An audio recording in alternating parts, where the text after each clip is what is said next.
Hello, আসসালামু আলাইকুম বন্ধুরা। আজকে আমরা টমেটো দিয়ে বেলে মাছ পাকাবো। চলুন, প্রথমে দুটো টমেটো নিলাম। টমেটো নিয়ে যতটুকু সম্ভব স্লাইস করে নেব।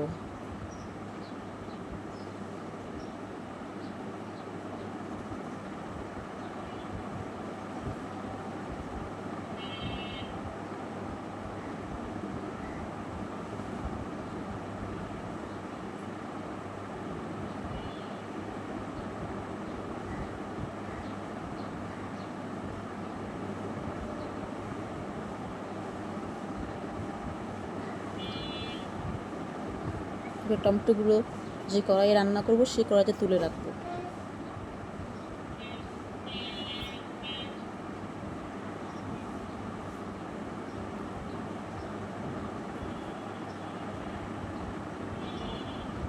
এবার কিছু পেঁয়াজ বাটা, রসুন বাটা দিব 1 চামচ, অল্প একটু আদা বাটা দিলাম 1 টেবিল চামচ, পেঁয়াজ বাটা দিলাম,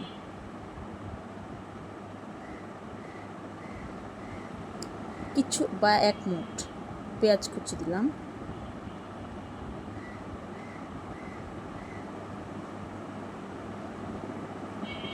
এক চা চামচ লবণ দিলাম।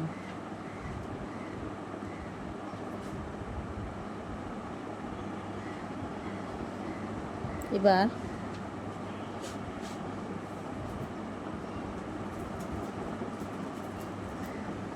1 চা চামচ হলুদ গুঁড়ো,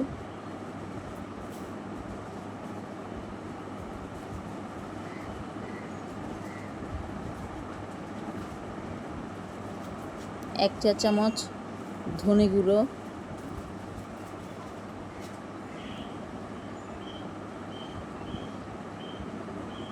একটু শুকনো মরিচ বাটা, কাঁচামরিচ, ধনে পাতা বাটা,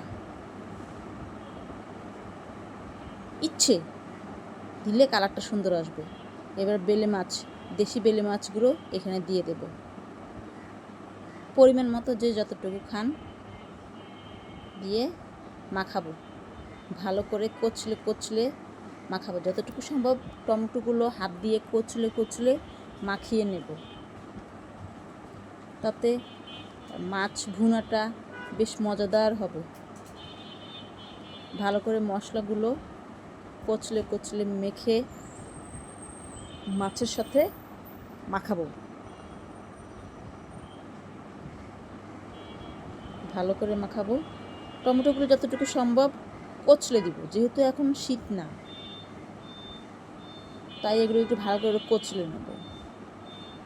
এবার বেশ খানিকটা সর্ষের তেল দিব, দিয়ে আবার ভালো করে মাখাবো। উল্টে পাল্টে মাছের সাথে মশলা এবং তেল সব একসাথে ভালো করে নেড়ে চেড়ে উল্টে পাল্টে ভালো করে মাখাবো। এতে মাছের ভিতর সমস্ত মশলা ঢুকবে। হাতের মশলা যতটুকু ছিল এতটুকু আমি দিয়ে দেব, কিছুই ফেলে দিব না। একটু চেপে দিব, চেপে দিয়ে কিছুটা পানি দেব। এমনভাবে পানি দিব যাতে এই পানিতেই মাছটা সিদ্ধ হয়ে যায়। আমাকে নতুন করে আর এক্সট্রা করে পানি যেন না হয়। এবার চুলোতে কড়াইটা বসিয়ে দিলাম, দিয়ে আগুনটা মিডিয়াম, হাইও না লো না, মিডিয়াম তাপে মাছ রান্না করব। যেহেতু হাত দিয়ে মাখানো মাছ, সেহেতু ফুল ভলিউমে চুলাটা জ্বালাবো না। এমনভাবে চুলা দিব যাতে মাছটা ভর্তাও হয়ে না যায়, গলে না যায়, এবং মাছটা সিদ্ধ হয়, কাঁচা মশলা গন্ধটা যেন চলে যায়। ঢাকা দিয়ে দিলাম, কিছু সময় অপেক্ষা করব। ঢাকনা তুলে আরেকটু হালকা করে নেড়ে দিব, চারপাশটা ভালো করে নেড়ে দিব।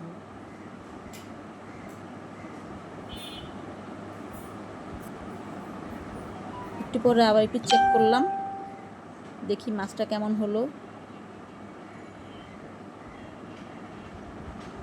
একটু নেড়ে দিই, নেড়ে দিলে আশেপাশে মাছগুলো এক জায়গায় না থেকে একটু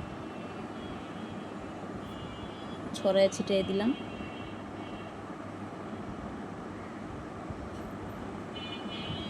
এবার কিছু ধনেপাতা নেব, তাজা দেশি ধনেপাতা হলে বেশি ভালো।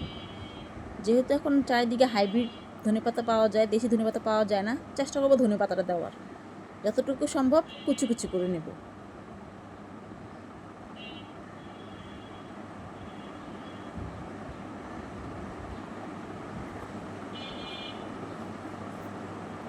একটা প্লেটে ধনেপাতাগুলো তুলে নেব।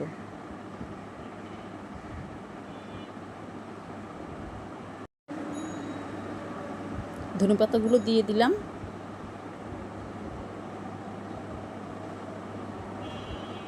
দিয়ে হালকা করে ছড়িয়ে দিলাম চারদিকে। এবার ঢাকনা দিয়ে ঢেকে দেব, যাতে ধনেপাতার ঘ্রাণটা মাছের ভিতরে ঢুকে যায়। দমে রেখে 1 মিনিট দমে রেখে চুলায় রেখে নামিয়ে বাটিতে ঢেলে পরিবেশন করব।